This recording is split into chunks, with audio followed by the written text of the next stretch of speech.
80,000 subscribers, can you believe it, on my YouTube channel. My YouTube channel was started in 2008, but I only took it seriously in 2015. So that's in 2 years, it's gone from about 20,000 to 80,000 subscribers. And as a celebration of that, all my videos are now available on my YouTube channel for just $9.95. That's it. You can watch absolutely everything I've ever made, and there are still many programs, many videos on forexoverland.com that are not on YouTube.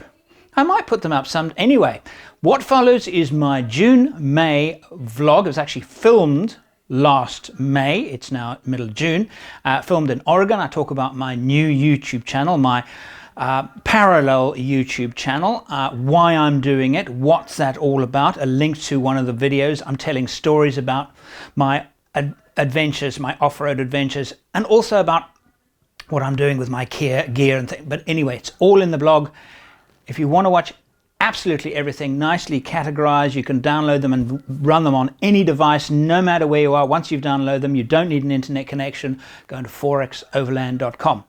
Enjoy the vlog. This is the fourth year in a row that I've come to the United States to do a trip, and again it's just absolutely wonderful.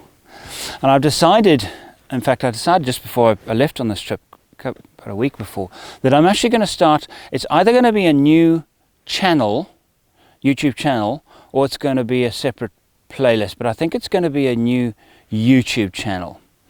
And the channel will be about me and my photography.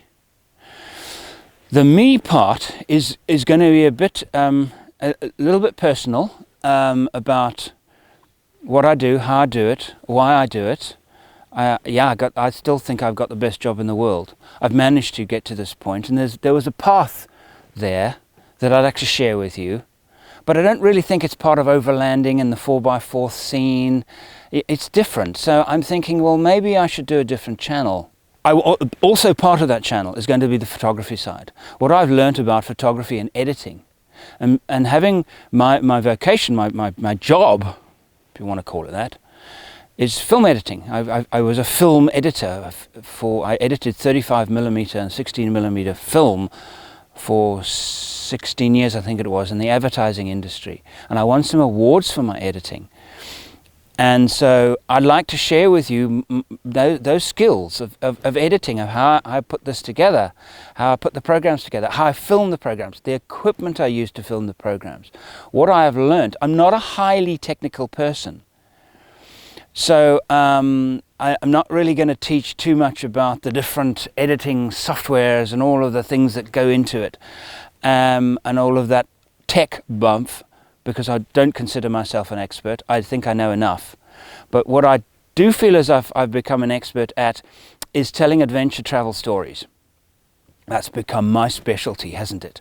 So I'd like to share that with you. And the equipment that I've used, I go through quite a lot of equipment, because this works, this doesn't, this works, this works fantastically, that's not great, this is wonderful. And I grow equipment and I sell a lot of equipment. I don't keep a lot of it. It's too valuable to keep.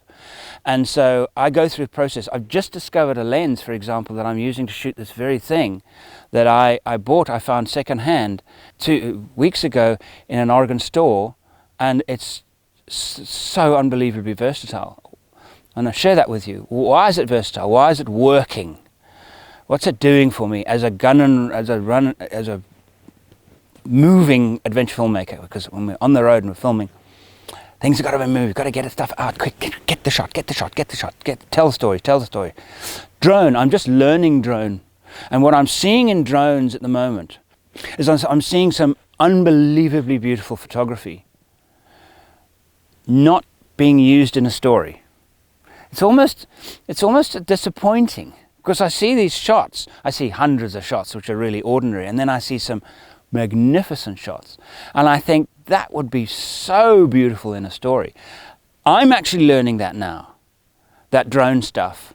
I'm a complete rookie when it comes to drone shooting with drones, but I think I do have a good way of storytelling, so I kind of know what I will want out of a drone shot, what will work. The other part of the channel, the me part that is probably most significant for me, is I'm going to tell stories.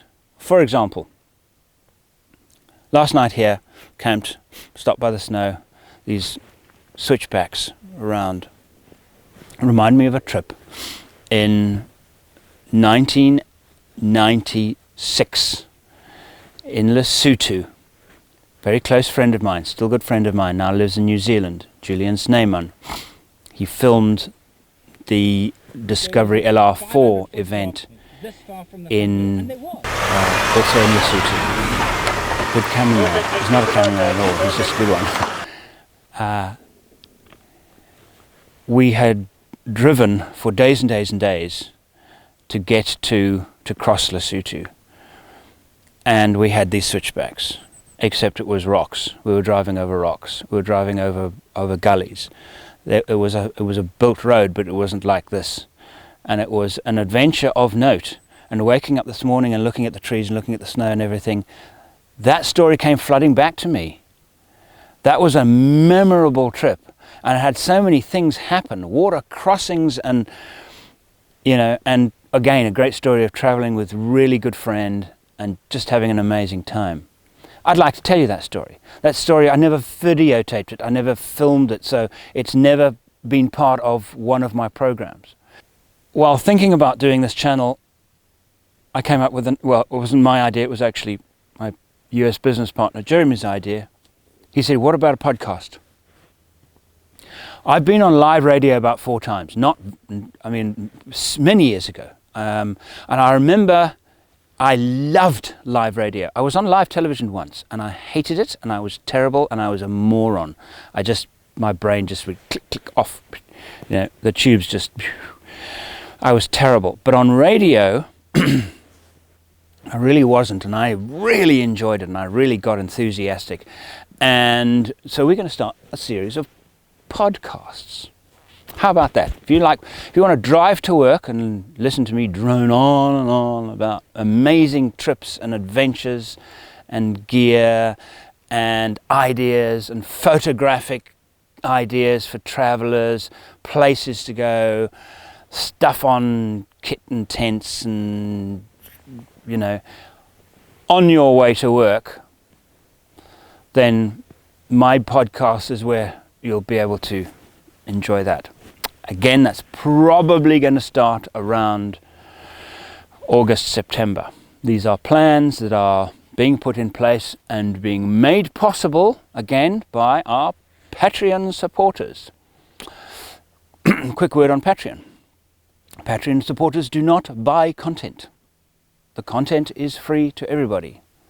The Patreon supporters are basically saying, Andrew, please keep doing what you're doing. We really enjoy it.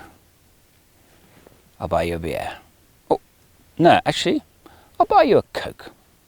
Now, Overland Expo West, people keep bringing me Cokes. Thank you. It's very silly. It's really unnecessary. But I'm very grateful and very touched.